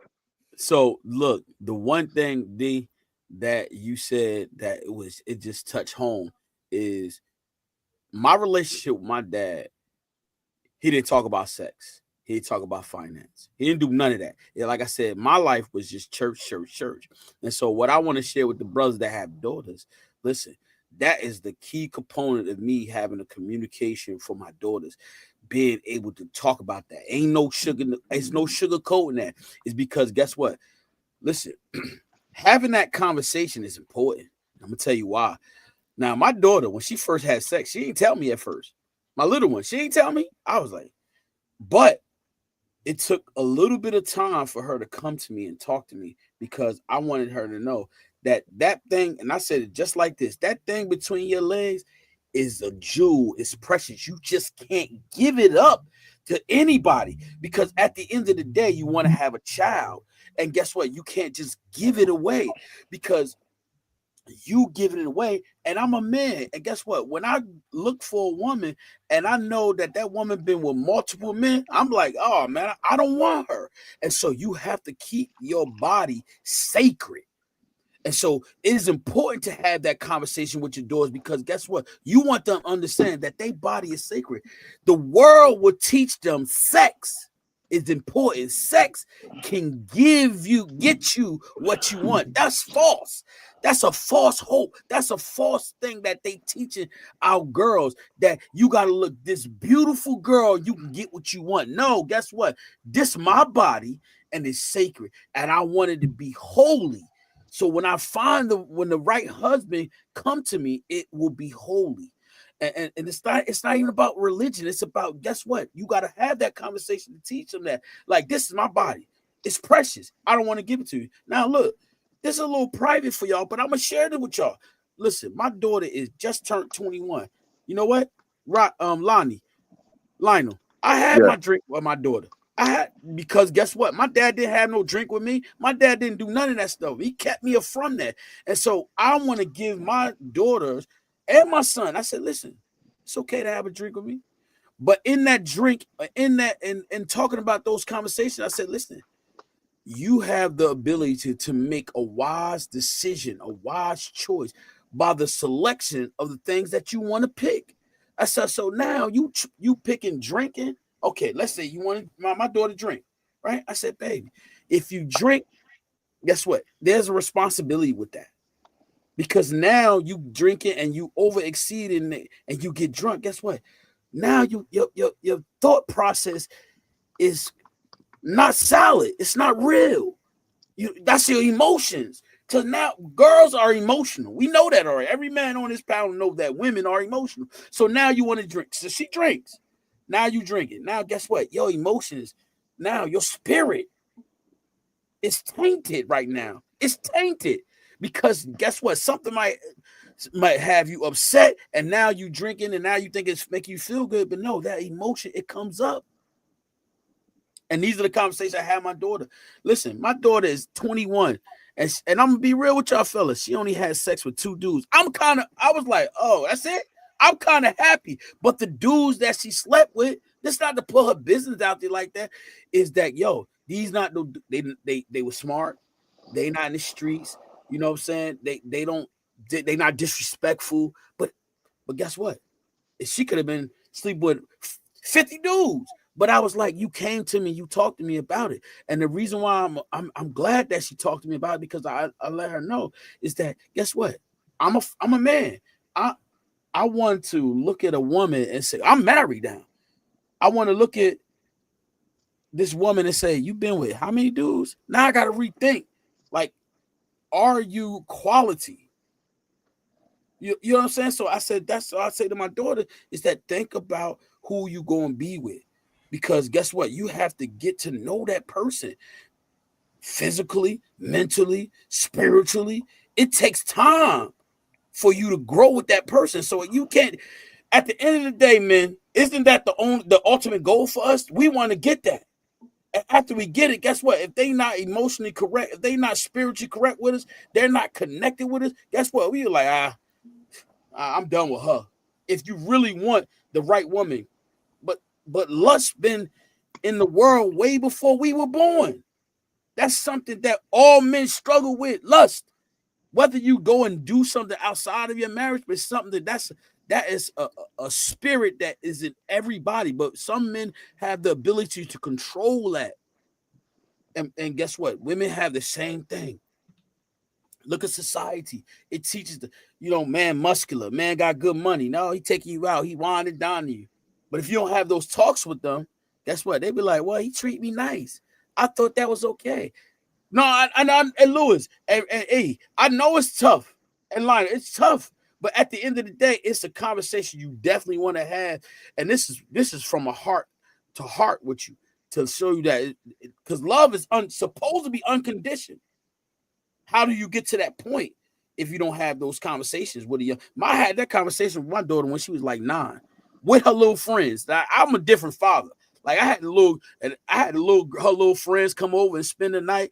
I had to check myself. I said, hold on, they might think I'm a creep. Let me stop doing that. I had to change that because I didn't want nobody, the other parent, the women was like, oh, you're a good father. It's okay. But I had to realize that I can't have those same conversations with those young girls like I have with my daughter. And so now look at her now. You know what I'm saying? One of the things about being a good dad, especially if you're in a relationship and you got a good relationship with your spouse, your partner, whatever, is knowing when you can hand some things off to somebody else. You know, say, I ain't got to do all this. I ain't got to have every answer. Sometimes my better half, my wife, my partner, she can handle it. I'm going to trust that she can handle that. And that's part of it too. We ain't got to have every answer to everything. So sometimes knowing when to hand off, that's all part of the fatherhood journey. I get that. I respect that. Definitely. I respect that. You know what I mean? It's not, that's just my way of saying if somebody come to me and they bleed and I'm gonna say, oh, go to mom. It's a partnership. Right. That partnership, you know what I'm saying? But listen, I wanted to get into some things right here for us to just discuss for because I don't want to hold y'all up. It's a great conversation, but I know you guys got things y'all got to do. But listen, the structure of a home. Can y'all, each one of y'all, give me the way how you think and make it quick because I want to go over these things and just do this because I got some videos I want y'all to see. Look, the structure of a home. Yeah. Matter of fact, hey Roddy, hit that. Let me before we go into that. What we doing? I was supposed to be somewhere at 8. But I know. Yeah, do the first one. Do the first one. All right. Hold on, let me tell me you ready. I got you. You'll see it on your screen. There you go. You should see it now. All right. Listen to this, guys. Listen. All right. No, I don't. Do you let your kids cuss in front of you? Hell no. Do you let your kids cuss in front of you? No. As your brother? Yes. You're living in a state of delusion because you literally are doing the same thing your parents did to you. You've been conditioned, and you know your kids are doing the same thing you're doing. And so most parents are not the people their kids go to when they're in need because there's all of these micro fake things that we put up around ourselves. So when I'm really struggling, I'm not coming to you because I can't be real. And I don't know if the Black community is ready to have these conversations because a lot of times we perpetuate what actually causes the trauma in our families. Those are the things that we do that are religious. Like we say that's bad, but then cussing at our wife is not. The Bible says train a child in the way they should go so when they get old, they won't depart from it. It's not just what you say though, it is what you do. You're training them both ways. So if you're teaching your children or teaching anybody, hey, you can do this, just don't do it around me. What I'm saying is, if you don't do it around your mama, but you do it around everybody else, you're a faker. You are learning and practicing being different people. Do you let your kids cuss in front of you? All right, go to the next one. All right. Hold on, I gotta pull it up again.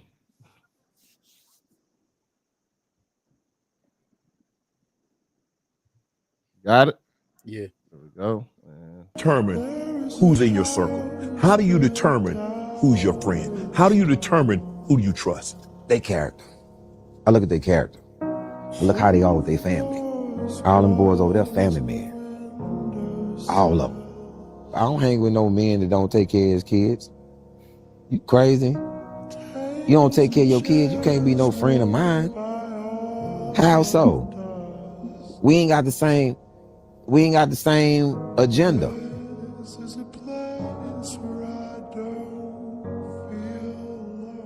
What's the next one? all right.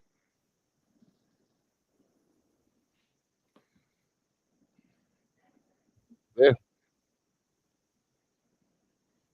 Hasn't done what you want to do is almost insanity. Like listening to people who haven't done the thing that you want to do and ingesting the poison of their ignorant opinion, that makes you crazy. Taking advice from somebody who has. Now, I wanted to share that with you guys before, because before we get out and get out of here, is that it's important to surround yourself with other men that are not just going through, that is going to uplift you, encourage you in your tough moments, in the things that you're going through. It's important for us to come together spiritually and physically, because guess what? That's what God wants for us, because we have gone through some things in our lives that other men need to hear. And so I'm glad. I just want to speak some things over people's lives right now. I'm not preaching anything. I'm being serious, because guess what? Every man that has came on this platform today, I have came into your life and touched your life in a way that I'll always encourage you, because I want to see you do great as a man, as a father, as a husband, as a brother, in your finance, whether it's in your, teaching. You think about when evenly yoked, what does it mean? Evenly yoked is a spiritual thing. And if you don't have a spiritual life, it's time to get one. And this is, like I said, it's no knock to anybody personally. Like-minded people, that's when you talk about financial. We are, as a people, we are financially hurting. Yes, we have good jobs. All of us have good jobs. Yes. But guess what? Are we really taking that knowledge and putting it out into the atmosphere to help other brothers? Not just for our family, but it's imperative that we teach other young people about those things, you know what I'm saying? And then guess what? It's a divine connection when you allow God to align the people that you're supposed to be with. And that's where the like-minded, evenly yoked comes and play a part, is because guess what? That's what we need, so we can be stronger as a unit, not just for our families, but for our brothers. Because guess what? God is our father. And at the end of the day, if God is our father, every man is our brother. And that's why I played those clips, because it's important to how to navigate in this world. We need one another. You know what I'm saying? Some men think it's just about, my family. But guess what? It's somebody else that need that encouragement, need that love, so they could come out of that dark place, because there are a lot of men in a dark place. A lot of men don't go to church because they don't want to be vulnerable. They don't want accountability. No, guess what? We need that. That's how we become stronger. That's how we become better fathers. That's how we teach our men how to be better fathers, how to choose the right wife for them.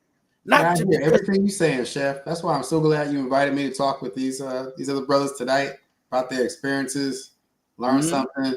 Maybe we can make some difference with other people who are listening. Appreciate you. And look, that's the key to it, man. And look, I touch Eddie. We work at the gym. Lionel, we went to school together, and then we share the same birthday. Rodney, I met him through the podcast world. Lewis, I met through my wife, and of course, Dion's my brother. And listen, all I wanted to do is be a beacon of light for Christ. And guess what? It's not even about that. It's about the relationship. That's why it's father relationship. The Father, God. That's an important relationship that we didn't even touch on, but it's important because you know what? That's where we get our guidance. That's where we get our wisdom. Even in the tough conversations, that is the key. That is the center. Because guess what? The world don't care nothing about how we are as fathers. They ain't teaching us. You know what they trying to teach? Is how to be divided. That's what they teaching us, how to be divided as fathers. That's what they're doing. You understand that? Somebody switch the Yeah. speaker or something, because we got an echo. Hold on. Right. So So at the end of the day, I can understand one thing at a time. I know. I think it's Lionel. There we go. Is it? Yeah, it was him. Yeah. No, at the end of the day, that's what it's all about. You know what I'm saying? It's about community. And so I encourage each one of you to find a community and build from that. And if you build from that, guess what? That's where the growth will come in at. And as a father, in this journey, as us as young fathers, older fathers, that's where it starts at. You know, finding the right community for you. And allow people to pour into your life as you pour into their life. It's important, fellas. And I appreciate everybody coming on, is because guess what? It was put in my heart to do this, you know, at this time, because, you know, that's what I'm doing. You know, if you don't know about King Movement, that is, I am a part of that. And I'm getting ready to get crowned next year. It's something different. It's something that's going to be inspiring and encouraging for other men to be a part of.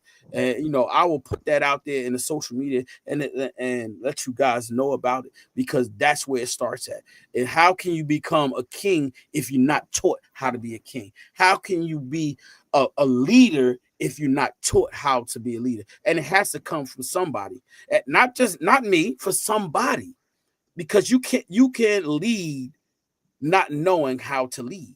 Yes, we're doing it the best way we can, but guess what? We are born to be leaders.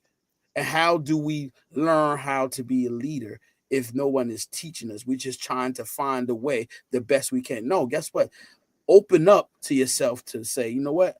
I want to be taught how to be the right leader for my family. You're doing the best you can. Yes. So kudos to that, but increase that leadership. I hear you. A great leadership opportunity today, a great teaching opportunity for me. I've learned a lot from everybody. Definitely. I wanted to say before I get out of here, I just how much I appreciate you having me on the show again. I'm just really happy to be part of such a wonderful group of young men who are doing it up as fathers. So appreciate all y'all.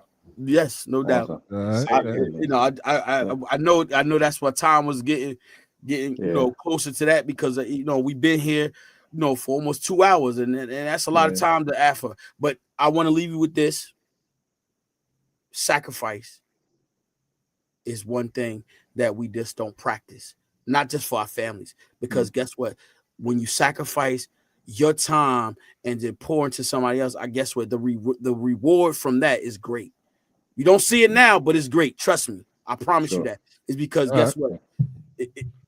I've seen how it's changed my life by just wanting to show love and give peace, give happiness, and being able to control my emotions when I'm not upset, or when I get upset, how I'm not going to respond with anger and hate, but I respond with peace, joy, happiness, and not say something that I will regret later on in life.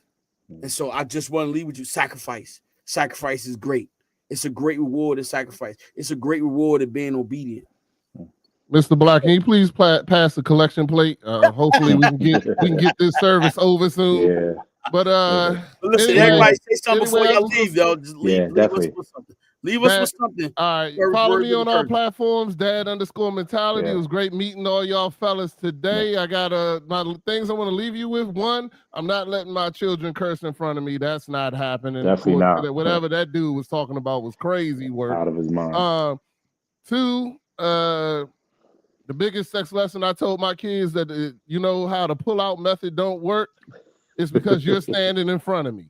So there you go. That was it. That's it. That's my two bits of things. But it was having a good time. Go ahead, anybody. All right. So listen, again, guys, thank you for inviting me on on this platform. Listen, I appreciate it. It was just my first time actually doing something like this. I felt really comfortable. The only thing I like Brother Ronnie mentioned earlier when he said that resonated with me is that is that when he said that he not going to go see his kids, right? And unfortunately, not everybody's situation is the same, right? Families a little different. Families, fortunately aren't together anymore. But so it's challenging, right? So with that said, and what I want to leave with for those who don't live with their kids and who don't see their kids every day, I'm saying, like, to every dad who's not with his kids full time, don't disappear. You don't have to be perfect, just be present. That's it. Period. Right. Yeah. That's what I was gonna leave with. I mean, I guess I gotta end it on that right there. Yeah. I mean, like, it's challenging when they're not around you, but what I'm saying, but like some fathers get frustrated, and as far as communication is concerned, because the kid's mom this, kid's mom that, you know what I mean? Like sacrifices and patience is key when it comes to kids during a separation. And it's challenging for sure. But like I said, don't disappear. Just because she's not answering that good morning text or that good night text doesn't mean she don't see it. So keep the messages flowing. And one day she'll answer it, and then it'll be all forgotten. You know what I mean? So don't disappear. We're not perfect. You're not perfect.